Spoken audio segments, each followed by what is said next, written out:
বিসমিল্লাহির রহমানির রহিম।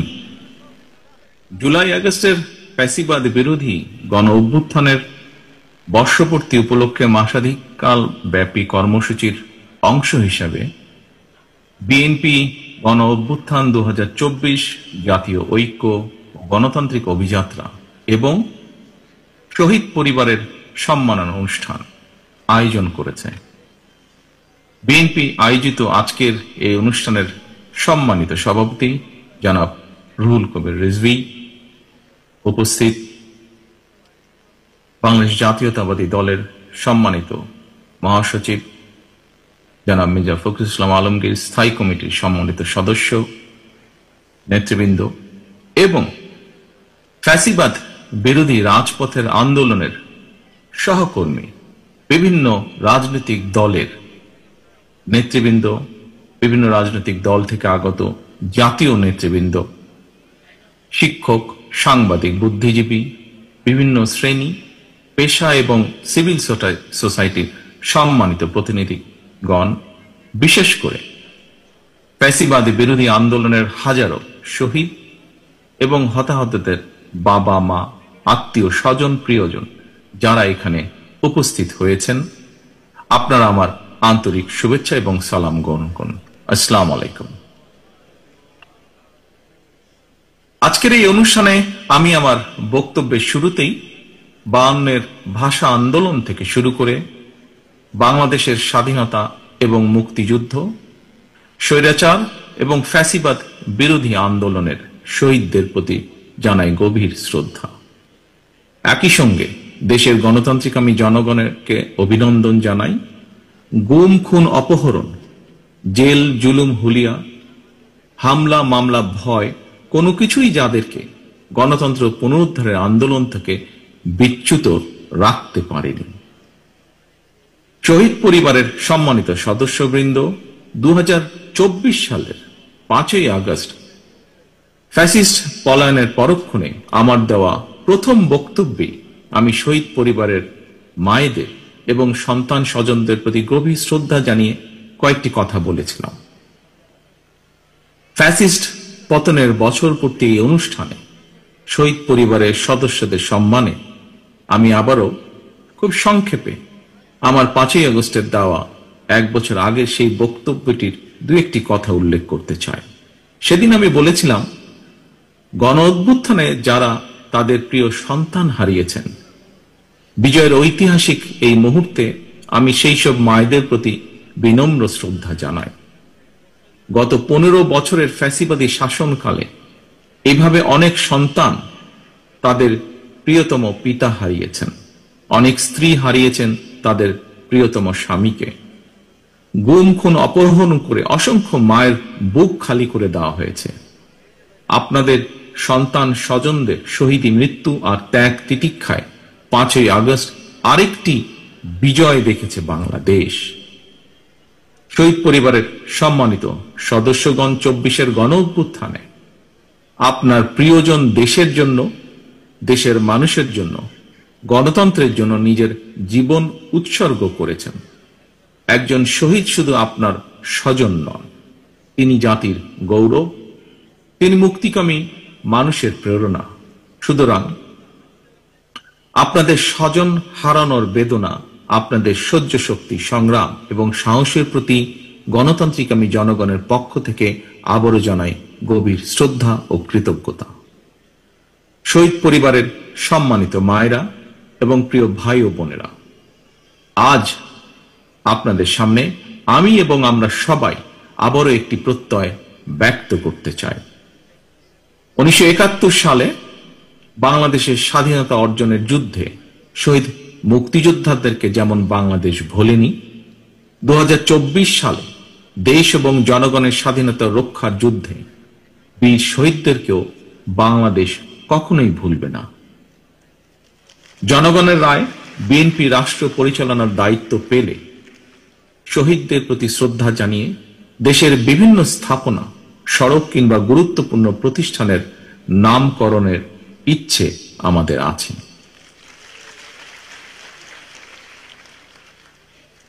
প্রিয় সম্মানিত উপস্থিতিবৃন্দ, এতক্ষণ আলোচনায় ফ্যাসিবাদ বিরোধী দীর্ঘ আন্দোলন সংগ্রামের পূর্বাপর, জনগণের আত্মত্যাগ এবং বর্তমানের করণীয় সহ নানা বিষয় সম্মানিত আলোচকগণ বিস্তারিত বক্তব্য বা তাদের মতামত উপস্থাপন করেছেন। আলোচকদের বক্তব্যে যে সকল বিষয় উঠে এসেছে সেসব বক্তব্য আমি পুনরুল্লেখ করতে চাই না। তবে দেশ এবং জনগণের স্বার্থে যারা বিভিন্নভাবে আত্মত্যাগ করেছেন তাদের কাঙ্ক্ষিত বাংলাদেশ গড়ার লক্ষ্যে একজন রাজনৈতিক কর্মী হিসাবে আমি শুধু আমাদের কিছু ভাবনা এবং পরিকল্পনা আপনাদের সামনে এবং আপনাদের মাধ্যমে বাংলাদেশের জনগণের সামনে তুলে ধরতে চাই সংক্ষেপে। প্রিয় ভাই ও বোনেরা, সম্মানিত অতিথিবৃন্দ, বাংলাদেশের ঘটনাবহুল ইতিহাসের আরেকটি ঐতিহাসিক রক্তাক্ত অধ্যায় ছিল জুলাই আগস্টের গণ অভ্যুত্থান। দীর্ঘ ১.৫ দশকেরও বেশি সময় ধরে দেশ এবং জনগণের উপর চেপে বসা ফ্যাসিবাদ বিরোধী এই আন্দোলনে অসংখ্য মানুষ শহীদ হয়েছেন। গুম, খুন, অপহরণ, নির্যাতনের, নিপীড়নের হামলার শিকার হয়েছেন বহু মানুষ। ফ্যাসিবাদী শাসন শোষণে বিগত ১.৫ দশকের গুম, খুন, অপহরণের তালিকা অনেক দীর্ঘ। শুধুমাত্র জুলাই আগস্ট আন্দোলনেই বিএনপির কমপক্ষে ৪২২ জন সহ বিভিন্ন শ্রেণী পেশা মানুষ, ছাত্র জনতা, কৃষক, শ্রমিক, গার্মেন্টস কর্মী, নারী, শিশু এবং ফ্যাসিবাদ বিরোধী আন্দোলনে থাকা রাজপথের রাজনৈতিক দলগুলোর নেতাকর্মী সহ কমপক্ষে ১৫০০-এরও বেশি মানুষ শহীদ হয়েছেন। আহত হয়েছেন কমপক্ষে ৩০,০০০-এর মতন মানুষ। এর মধ্যে চোখ কিংবা হাত পা অঙ্গ প্রত্যঙ্গ হারিয়ে ১,০০০-এরও বেশি মানুষ চিরতরে অন্ধত্ব কিংবা পঙ্গুত্ব বরণ করেছেন। মাত্র ৩৬ দিনেই ৪ বছরের শিশু আব্দুল আহাদ, ৬ বছরের শিশু রিয়া গোপ সহ কমপক্ষে ১৩৬ জনের বেশি শিশু শহীদ হয়েছেন। এমন নৃশংস বর্বরতা ছিল অকল্পনীয়। সম্মানিত উপস্থিতিবৃন্দ, ৭১-এর স্বাধীন বাংলাদেশ, ৭৫-এর ৭ই নভেম্বরের আধিপত্য বিরোধী তাবেদার মুক্ত বাংলাদেশ, ৯০-এর স্বৈরাচার বিরোধী বাংলাদেশ এবং ২০২৪-এর ফ্যাসিবাদ বিরোধী বাংলাদেশ। বাংলাদেশের ইতিহাসের প্রতিটি অধ্যায়ে এভাবেই শহীদ আবু সাইদ, ওয়াসিম, মুগ্ধের মতন হাজারো লাখো মানুষ অকাতরে জীবন দিয়েছেন, হতাহত হচ্ছেন আরো বহু। আমাদের প্রশ্ন, সকলের প্রশ্ন, মানুষ কি এভাবেই জীবন দিতে থাকবে তাহলে? এই মানুষগুলো কিন্তু কানাডার বেগম পাড়ায় অথবা মালয়েশিয়ায় সেকেন্ড হোম কিংবা সুইস ব্যাংকে অ্যাকাউন্ট খোলার দাবিতে কিন্তু আন্দোলন করেনি। তাদের দাবি ছিল রাষ্ট্র এবং সমাজে গণতন্ত্র এবং মানুষের অধিকার প্রতিষ্ঠা। সম্মানিত অতিথিবৃন্দ, বর্তমানে ফ্যাসিবাদ মুক্ত পরিবেশে জনগণের সামনে একটি আধুনিক প্রত্যাশিত গণতান্ত্রিক বাংলাদেশ গঠনের সুযোগ তৈরি হয়েছে। বর্তমান প্রতিযোগিতামূলক বিশ্বে যোগ্যতা এবং সম্মানের সঙ্গে টিকে থাকতে হলে অবশ্যই আমাদেরকে এই সুযোগ কাজে লাগাতে হবে। আরো একবারের জন্য ভুল করা চলবে না। সুতরাং জনগণের বাংলাদেশে জনগণের সরাসরি ভোটে জনগণের প্রতি জবাবদিহিমূলক নির্বাচিত গণতান্ত্রিক সরকার প্রতিষ্ঠা করে লাখো শহীদের কাঙ্ক্ষিত একটি ইনসাফ ভিত্তিক গণতান্ত্রিক মানবিক বাংলাদেশ গড়ার মধ্য দিয়েই শহীদদের প্রতি আমাদের ঋণ পরিশোধের এখনই সময়।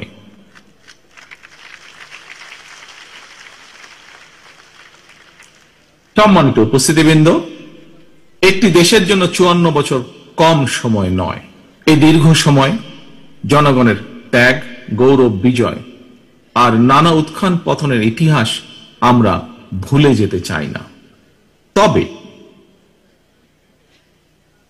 হয়তোবা অযথা বিতর্ক কিংবা কূটতর্কে লিপ্ত থেকে সময় ক্ষেপণের চেয়ে বরং আমরা যারা দেশ এবং জনগণের কল্যাণে রাজনীতি করি আমাদের এবার রাজনীতির অন্যতম প্রধান অঙ্গীকার নিরাপদ কর্ম পরিবেশ এবং নতুন কর্মসংস্থান সৃষ্টির রাজনীতি।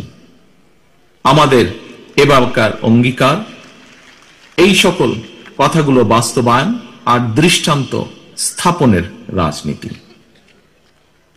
সম্মানিত অতিথিবৃন্দ, অন্ন, বস্ত্র, বাসস্থান, চিকিৎসা, উন্নত বিশ্বে এখন আর শুধুমাত্র এই কয়টি মানুষের মৌলিক চাহিদা কিংবা মৌলিক অধিকার হিসেবে বিবেচিত নয়।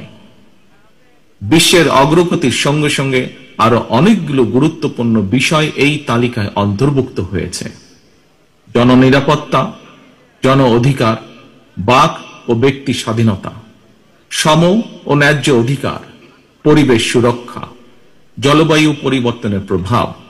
বর্তমানে বিশ্বে এই বিষয়গুলোকে কিন্তু আর অবহেলার সুযোগ নেই। গ্লোবালাইজেশনের বর্তমান সময় সবার সামনে সম্ভাবনার সকল দ্বার উন্মুক্ত। জনগণ যাতে সকল সম্ভাবনাকে নিজেদের পক্ষে কাজে লাগিয়ে এবং লাগাতে পারে, রাজনীতিবিদ হিসেবে আমাদের অন্যতম প্রধানতম কর্তব্য হচ্ছে বিশেষ করে দেশের তরুণ জনশক্তিকে বা জনগোষ্ঠীকে দক্ষ জনশক্তি হিসেবে উপযুক্ত করে গড়ে তোলা। একই সঙ্গে রাষ্ট্র এবং সমাজে গণতন্ত্র এবং আইনের শাসন নিশ্চিত রাখা। সম্মানিত উপস্থিতিবৃন্দ, দেশের জনসংখ্যাকে দক্ষ জনশক্তি হিসেবে গড়ে তুলতে পারলে এই জনসংখ্যায় জনসম্পদে রূপান্তরিত হবে। এই জনসম্পদই মাধ্যমে উন্নত বিশ্বে সামনে দৃষ্টান্ত হয়ে উঠতে পারে আমাদের প্রিয় মাতৃভূমি, প্রিয় বাংলাদেশ। এটি শুধু কথার কথা নয়, বরং আমরা যদি ডেমোগ্রাফিক ডিভিডেন্ডের দৃষ্টিকোণ থেকে বিচার করি, তাহলে আমাদের জনসংখ্যাকে জনসম্পদে রূপান্তর করার সকল সুযোগ এবং সম্ভাবনা আমাদের সামনেই বিদ্যমান।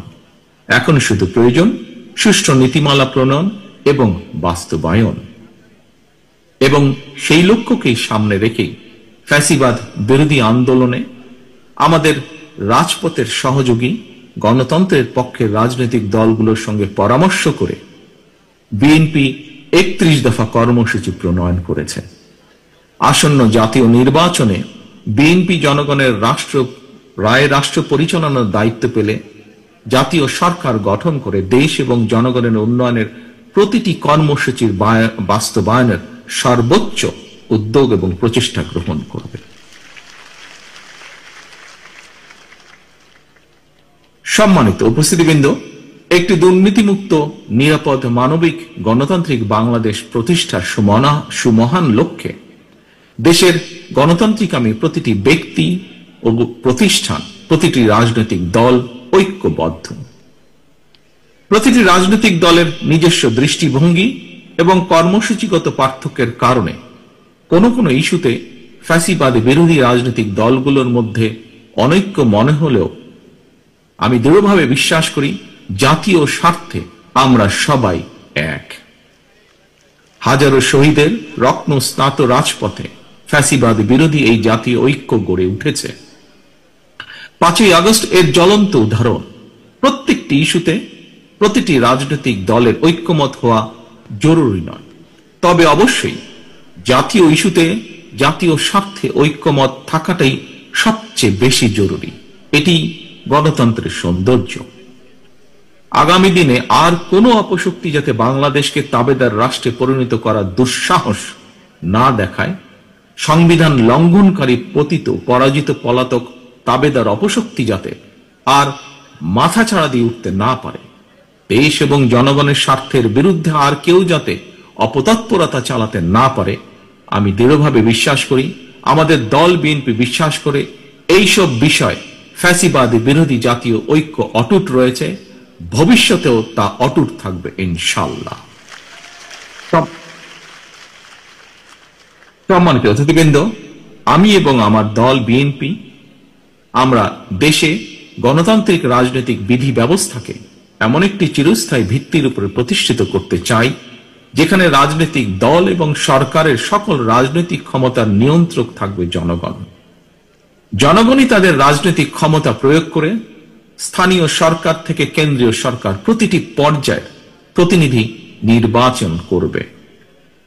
জনগণের নির্বাচিত সরকার জনপ্রত্যাশা পূরণে ব্যর্থ হলে নির্ধারিত মেয়াদের পর সেই সরকার পরিবর্তনের ক্ষমতাও জনগণের হাতে থাকবে। জনগণের রাজনৈতিক ক্ষমতা নিশ্চিত করে এভাবে জনপ্রতিনিধিদেরকে জনগণের মুখাপেক্ষী করে দেওয়া গেলে রাষ্ট্র এবং রাজনীতিতে দুর্নীতি এবং দুর্বর্তনের প্রবণতা কমে আসবে বলে আমি দৃঢ়ভাবে বিশ্বাস করি। সম্মানিত অতিথিবৃন্দ, ফ্যাসিবাদের পতনের পর রাষ্ট্র পরিচালনার দায়িত্ব নেওয়া অন্তর্বর্তীকালীন সরকার জনগণের বাংলাদেশে জনগণের সরাসরি ভোটে জনগণের কাছে জবাবদিহিমূলক সরকার প্রতিষ্ঠার জন্য জাতীয় নির্বাচন অনুষ্ঠানের লক্ষ্যে সক্রিয় রয়েছে। একই সঙ্গে রাষ্ট্র ও রাজনীতির সংস্কার কার্যক্রমের পাশাপাশি বিতাড়িত ফ্যাসিস্ট বিচার কার্যক্রম শুরু করেছে। রাষ্ট্র এবং রাজনীতিতে সংস্কার এবং বিচার কার্যক্রম চলমান প্রক্রিয়া। রাষ্ট্র এবং সমাজে গণতন্ত্র এবং আইনের শাসন নিশ্চিত রাখার স্বার্থে জনরায় নির্বাচিত ভবিষ্যৎ গণতান্ত্রিক সরকারও অন্তর্বর্তীকালীন সরকারের শুরু করা কার্যক্রম অব্যাহত রাখবে আমি দৃঢ়ভাবে বিশ্বাস করি। সুতরাং একটি ইস্যুকে আরেকটি ইস্যুর সঙ্গে শর্তের বেড়াজালে আবদ্ধ না করে ফেলা যৌক্তিক বলে গণতান্ত্রিক আমি জনগণ বিশ্বাস করে বা মনে করে। প্রিয় রাজনৈতিক নেতৃবৃন্দ, প্রিয় রাজনৈতিক সহকর্মীবৃন্দ, অন্তর্বর্তীকালীন সরকারের সংস্কার কার্যক্রমে বিভিন্ন রাজনৈতিক দল চিন্তা ভাবনা করেই সংস্কার প্রস্তাব দিয়েছেন। আমি দৃঢ়ভাবে বিশ্বাস করি দেশ এবং জনগণের কল্যাণে প্রতিটি রাজনৈতিক দলই যার যার বিবেচনায় উত্তম প্রস্তাবটাই উপস্থাপন করেছেন। তবে প্রস্তাব ভালো হলেও সকল প্রস্তাব বাংলাদেশের প্রেক্ষাপটে বা বর্তমান প্রেক্ষাপটে বাংলাদেশের জন্য উপযোগী কিনা সেটি বিবেচনা করার জন্য আপনাদেরকে আমি বিনীত আহ্বান জানাব। কোন কোন রাজনৈতিক দল সংখ্যানুপাতিক নির্বাচনী ব্যবস্থার দাবি তুলেছেন। বিশ্বের কোন কোন দেশে সংখ্যানুপাতিক নির্বাচনী ব্যবস্থার বিধান রয়েছে, তবে বাংলাদেশের বিদ্যমান বাস্তবতায় এবং ভৌগোলিক রাজনৈতিক প্রেক্ষাপটে এই মুহূর্তে বাংলাদেশের জন্য এই ব্যবস্থাটি কতটুকু উপযোগী অথবা উপযোগী কিনা সেটি গুরুত্বের সঙ্গে ভেবে দেখা জন্য আমি সকলের প্রতি অনুরোধ রাখব।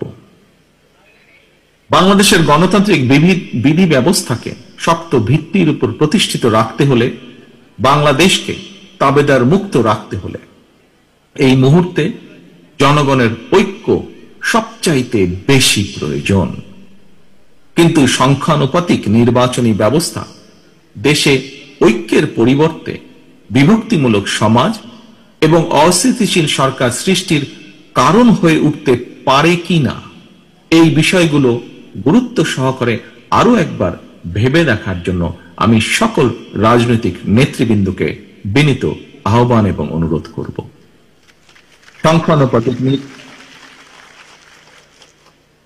সংখ্যানুপাতিক নির্বাচনী ব্যবস্থার আড়ালে পুনরায় দেশের রাজনীতিতে নিজেদের অজান্তেই পতিত পরাজিত পলাতক ফ্যাসিস্ট অপশক্তির পুনর্বাসনের পথ সুগম করে দেওয়া হচ্ছে কিনা এই বিষয়টিও আমাদের প্রত্যেকের অত্যন্ত সিরিয়াসলি ভাবা দরকার।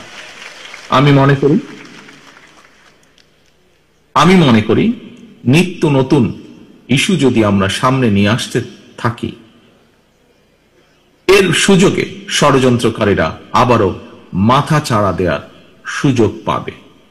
গণতান্ত্রিক রাজনৈতিক দলের প্রিয় সহকর্মীবৃন্দ, অন্তর্বর্তীকালীন সরকারের পক্ষে জনগণের প্রতিদিনের সমস্যা সমাধান লাঘব করা সম্ভব নয়।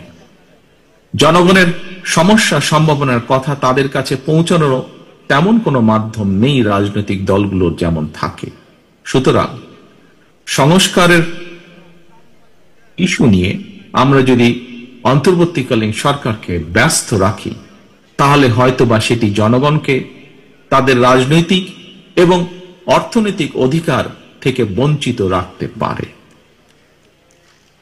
যেসব বীর সন্তানেরা বাংলাদেশের জন্য অকাতরে জীবন বিলিয়ে দিয়েছেন, যেসব মানুষগুলো চোখ হারিয়ে চিরতরে অন্ধ হয়ে গিয়েছেন, হাত পা অঙ্গ প্রত্যঙ্গ হারিয়ে পঙ্গুত্ব বরণ করেছেন, মাসের পর মাস বাধ্য হয়ে হাসপাতালে চিকিৎসাধীন রয়েছেন, তাদের এই আত্মত্যাগকে বিবেচনায় নিয়ে আমি বিএনপি সহ বাংলাদেশের প্রতিটি গণতান্ত্রিক রাজনৈতিক দলের নেতা কর্মী এবং সমর্থক শুভাকাঙ্ক্ষীদের দৃষ্টি আকর্ষণ করে একটি আহ্বান জানিয়ে বলতে চাই, আসুন আমরা যিনি যার ইচ্ছা মতন শর্তের তালিকা না বাড়িয়ে শহীদদের চেতনায় বাংলাদেশকে উপলব্ধি করি।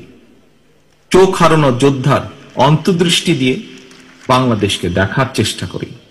চিকিৎসাধীন এবং আহতদের আর্তনাদের সঙ্গে একত্রিত হয়ে শহীদদের আকাঙ্ক্ষার আলোয় বাংলাদেশকে আমরা গড়ে তুলি।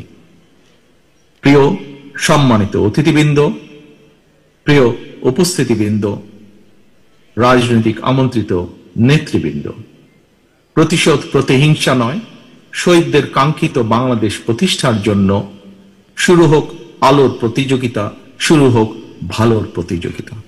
ফ্যাসিবাদদের অন্ধকার থেকে মুক্ত হয়ে গণতন্ত্রের আলোয় ফিরুক বাংলাদেশ। আমি আবারও আল্লাহর দরবারে সকল শহীদদের আত্মার মাগফিরাত কামনা করছি।